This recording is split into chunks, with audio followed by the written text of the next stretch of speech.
நம் கையில் இல்லை, நாம் யாவும் தேவன் கை பொம்மைகளே. என்றால் கூட போராடு நண்பா, என்றைக்கும் தோற்காது உண்மைகளே. போல்ட்டை பொன்னில்லாமல் ஓடு, கோல்டு தேடி வரும்.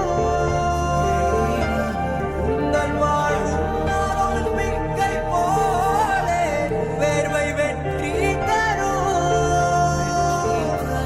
நாங்கள் ரிஷியும் இல்லை, ஓர் குஷியில் சொன்னோம் முடிச்சா. Meet your new AC.